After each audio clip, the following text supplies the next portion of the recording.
Welcome back once again. Myself Pransu Kumar Pathak, and this lecture I am covering question answer for DBT JRF. So this is part 6. Let's start. So first of all, I want to tell you how you will know about Sanger sequencing results.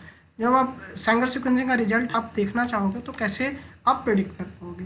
तो first you have to think, आप इसको क्या कर लो, bifurcate कर लो. ठीक है. Now this is G, so one sequence of G and two sequence of adenine,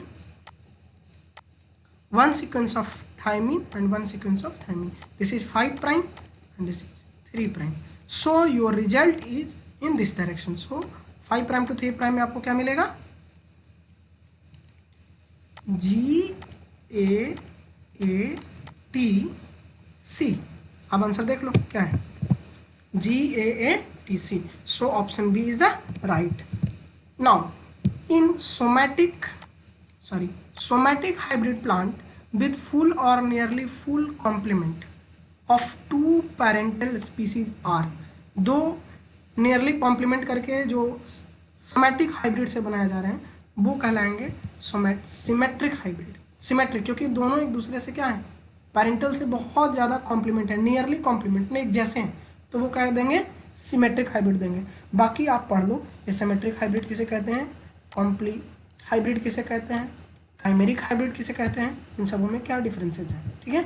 now from among the option given below, RNA polymerase second transcribe which one of the following. RNA polymerase 2 से कौन बनाया जा सकता है. RNA की synthesis RNA polymerase 2 नहीं करता, transfer RNA भी नहीं, राइबोसोमल आरएनए पॉल 1 से, ट्रांसफर आरएनए और पॉल 3 से, और बच गया माइक्रो आरएनए. तो माइक्रो आरएनए क्या एक तरह से क्या है, मैसेंजर आरएनए तो है नहीं, ये क्या है, नॉन कोडिंग आरएनए में आता है माइक्रो आरएनए. तो माइक्रो आरएनए पॉलीमरेज 2 से ही कोड होता है. ठीक है. माइक्रो आरएनए पे आरएनए आई पे मैंने लेक्चर बना रखा है, अगर आपको देखना है तो आप जाकर के यूट्यूब पे देख सकते हैं. ठीक है. चलिए आगे बढ़ते हैं. तो micro RNA is the right option. यहाँ पे आप देखो तो यहाँ पे क्या दिया है, मेल्टिंग कर्व आपको दिया हुआ है. तो यहाँ पे आप देखना है मेल्टिंग कर्व को कैसे समझेंगे. तो कह रहा है the given DNA has one stretch with biased base composition. दूसरा कहता है the given DNA has two stretch with a biased base composition, 3 stretch और बायस्ड कंपोजिशन. तो यहाँ पे ध्यान से आप देखो कितने आपको मिल रहे हैं स्ट्रेच. एक स्ट्रेच यहाँ पे मिल रहा है, दूसरा स्ट्रेच यहाँ पे मिल रहा है, तो दो ही स्ट्रेचेस तो मिल रहे हैं टोटल ऑल ओवर. तो कितने स्ट्रेच हैं, 2 स्ट्रेच हैं, और बेस क्या है, बायस्ड बेस कंपोजिशन है. तो इसका आंसर क्या हो गया, B is the right option. ठीक है. आगे बढ़िए. यहाँ पे देखिए CAGE एक टेक्निक है, एक और है RML रेस,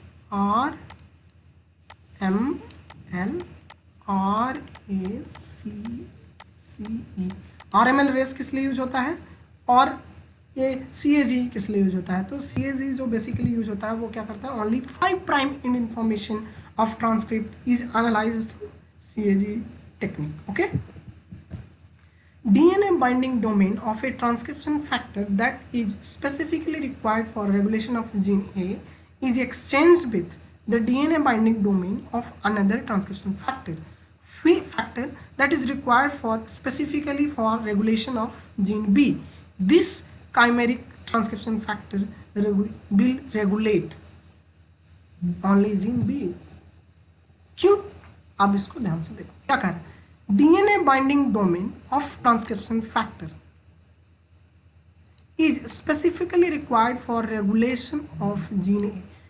कोई जीन A है, इसको क्या करता है, DNA बाइंडिंग डोमेन अगर है DBD है, तो जीन A के लिए क्या है, DBD क्या है, responsible, specifically required for function of A exchange with DNA binding domain of another transcription factor that is required for specifically for gene B. दूसरा है एक्सचेंज करके B को कर लेता है, तो यहाँ पे B होता है. This chimeric transcription factor will regulate, क्योंकि ये अनदर कह रहा है इसलिए ये क्या करेगा, सिर्फ B को करेगा, A को नहीं करेगा. ठीक है. समझ में आया. चलिए अब यहाँ पे पढ़ते हैं. तो विच one of the following statement about associative nitrogen fixing bacteria is not true. ठीक है, तो इसमें गलत है। एजोस्पाइरुलम जो है is an associated autotroph micro aerophilic nitrogen fixing bacteria, ऐसा नहीं है। ठीक है, तो इन सबों के बारे में आप क्या करो, पढ़ो और ट्राई टू नोट। और नाइट्रोजन फिक्सेशन तो पढ़ो, पूरा डीप में पढ़ो nitrogen fixation. Even nif gene क्या होता है, निफ जीन कैसे नाइट्रोजनेज बनाता है, ठीक है, और नॉड जीन क्या होते हैं, नॉड जीन कैसे फंक्शन करता है, तो निफ नॉड जीन के बारे में भी आपको जानकारी होनी चाहिए। क्वेश्चन यहाँ से भी आपको मिल सकता है। तो according to the seed act 1996, which one of the following function is not applicable to seed certification agency? तो इसका है it should not involve itself in production and marketing of seed। एक है IPR का है क्वेश्चन, इसलिए इस पर आप ज़्यादा फोकस ना करें। अगर आपको पढ़ना है तो प्लांट वेराइटी प्रोटेक्शन एक्ट पढ़ें, ये पढ़ें, सीड एक्ट पढ़ें, तो ये सारी चीज़ें आपको आराम से दिख जाएंगी। ठीक है, चलिए अब है यहाँ पे विच one of the combination given below represent population with similar genetic composition। अब सोचो F1 और F2 entirely different होंगे। F2 और BC1 बैक क्रॉस है, तो बैक क्रॉसिंग में क्या होता है, चीज़ें अलग होती है। F2 पॉपुलेशन से बैक क्रॉस में अलग मिलेगा। अब F2 और डबल हैप्लॉइड कभी एक नहीं होंगे, लेकिन हाँ डबल हैप्लॉइड प्लांट और रील क्या होंगे, वो सिमिलर जेनेटिक कंपोजिशन रखेंगे। क्यों? क्योंकि भाई डबल हैप्लॉइड में कुछ नहीं करते हैं, जो गेमेटिक सेल्स होते हैं उनको लेकर के हम डबल हैप्लॉइड बनाते हैं। ये कैसे बनाते नहीं बनाते इस पर हम अलग आपको लेक्चर बताएंगे, लेकिन अभी इतना ही समझो कि जेनेटिक अगर सिमिलर कंपोजिशन देखा जाए तो रील का है रिकॉम्बिनेंट इनब्रीड लाइन, और एक होता है नील नियर आइसोजेनिक लाइन। नील भी जो हम बनाते हैं वो भी एक तरह से क्या है, जेनेटिक सिमिलर कंपोजिशन उसमें भी आपको मिलेगा। ठीक है, तो रील और DH जो है डबल हैप्लॉइड प्लांट है, ये क्या मिलेंगे आपको, सिमिलर जेनेटिक कंपोजिशन इनके पास होगा। ठीक है, next question, which one of the following statement represent the correct definition of gene pyramiding. Gene pyramiding मैं ऑलरेडी पहले डिस्कस कर चुका हूँ, इसमें आप खुद पॉज करके अभी कोशिश करें यहाँ पे आंसर खोजने का। ऐसे मैं आपको बता दूँ, इसका राइट ऑप्शन क्या है, introducing different gene of for resistant to a specific pest in a single genotype. एक ही जीनोटाइप में क्या कर रहे हो आप, कई जीन को क्या कर रहे हो, मल्टीपल जीन को स्टैक कर रहे हो, तो जो रेजिस्टेंट मिलेगा इसे हम क्या कहेंगे, जीन पिरामिडिंग टेक्नोलॉजी कहेंगे। ठीक है, चलिए आगे बढ़ते हैं। फिर है a marker closely linked to a gene of interest of an agronomic trait will be use for. अब सोचो कि ऑलरेडी आपके पास कोई क्लोज मार्कर है closely linked to a gene of interest for agronomic target है, तो आप फोरग्राउंड सिलेक्शन में ही क्यों नहीं आप उसको यूज़ कर लें। तो इसका राइट आंसर है फोरग्राउंड सिलेक्शन। आप जब जेनेटिक एंड प्लांट ब्रीडिंग पढ़ेंगे तो आपको अच्छे से पता चलेगा क्या होता है फोरग्राउंड सिलेक्शन, क्या होता है बैकग्राउंड सिलेक्शन, क्या होता है बोथ फोरग्राउंड और बैकग्राउंड सिलेक्शन। ये मतलब सिलेक्शन टेक्नोलॉजीज है, आपको पढ़ने की ज़रूरत पड़ेगी, और ख़ास करके प्लांट ब्रीडर्स के लिए बहुत इंपॉर्टेंट है। ठीक है, और जब हम आपको बताएंगे, और अगर आप इसके बारे में पढ़ना चाहते हैं तो you can follow BD Singh group. Vitrification, vitrification कैसे हम कर सकते हैं, ये टिश्यू कल्चर में जनरली हम लोग यूज़ करते हैं। ठीक है, तो इसमें हम क्या करते हैं, लो लाइट इरेडिएशन या हाई टेम्परेचर या इंटेंसिव स्टरलाइजेशन कर देंगे अगर एक्सप्लेंट का, तो क्या होगा, विट्रिफिकेशन हो जाएगा। विट्रिफिकेशन के लिए आप जा करके आप विकिपीडिया पे देखें, इसको नाम बदल गया है, विट्रिफिकेशन को हम ऐसे भी जानते हैं, इस नाम से भी जानते हैं। ठीक है, आगे बढ़े, चलिए अब है रट, RHT रट mutation in wheat that where green revolution जो इंट्रोड्यूस हुआ, ये बेसिकली किस चीज़ के लिए हुआ, gibberellic acid biosynthesis pathway, gibberellic acid signalling pathway, oxygen biosynthetic और ऑक्सीजन रिस्पॉन्सिव पाथवे। तो डियर फ्रेंड यह एक सिग्नलिंग पाथवे का म्यूटेंट है। ठीक है, जिब्रेलिक एसिड सिंथेसिस जब आप रोक देंगे तो प्लांट की हाइट क्या हो जाएगी, डॉर्फ हो जाएगी, छोटी हो जाएगी। ठीक है, और ग्रीन रेवोल्यूशन में इसी को यूज किया गया था। एक चीज़ और याद रखना है, कोई भी प्लांट हार्मोन का रेगुलेशन बायोसिंथेसिस पे भी होता है, सिग्नलिंग पे भी होता है, और भी कई बातें पे डिपेंड करती है। जब हम आपको पढ़ाएंगे तो आपको बताएंगे। ठीक है, बायोसिंथेटिक पाथवे कैसे रेगुलेट होता है, सिग्नलिंग मैकेनिज्म कैसे होता है, और म्यूटेंट भी अलग अलग बिहेव करते हैं। बायोसिंथेटिक म्यूटेंट अलग बिहेव करेंगे, सिग्नलिंग म्यूटेंट अलग बिहेव करेंगे हार्मोन के। ठीक है, और जब हम पढ़ाएंगे तो आप रियली इंटरेस्टिंगली आप कहेंगे हाँ ये इतना ज़्यादा एक ही चीज़ का रहेगा, सिग्नलिंग म्यूटेंट दोनों एक ही का रहेगा, एक ही जिब्रेलिक एसिड का हो, लेकिन उनके बिहेवियर अलग अलग आपको फिनोटाइप दिखेंगे क्योंकि ये दोनों अलग इंटायरली डिफरेंट हैं।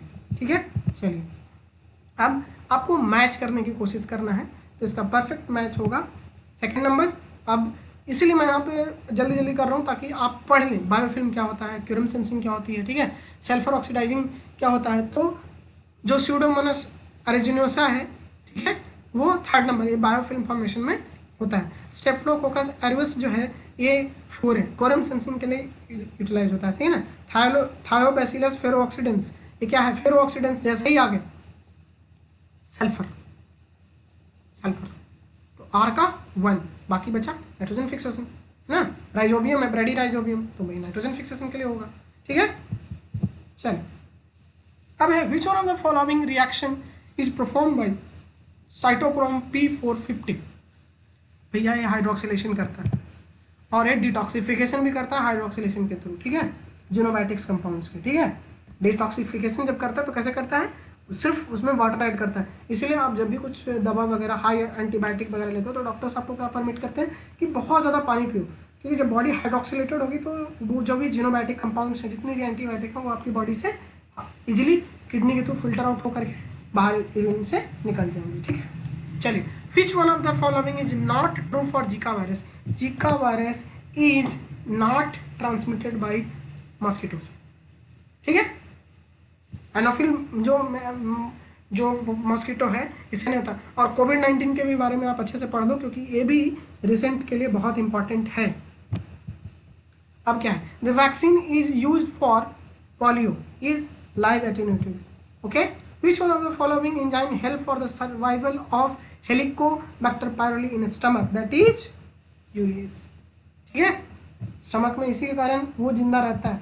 ठीक है, और उसका इंपॉर्टेंट भी। आप बताइए विच one of the following imaging technique is non invasive. Non invasive technique आपको पकड़ के बताना है, तो अल्ट्रासाउंड नॉन इन्वेसिव है, बाकी जो भी है सारे में कुछ ना कुछ प्रॉब्लम होगी, आपके सेल के साथ कुछ ना कुछ होगा, क्योंकि these all are done under high electric field and magnetic field. Okay, so आप बाकी सबको पढ़ लीजिए, पेट क्या होता है, न्यूक्लियर मैग्नेटिक क्या होता है, सीटी स्कैन क्या होता है। ठीक है, इस सब के बारे में आप आराम से पढ़िए। ठीक है, thank you so much for watching this part. So wait for the next part.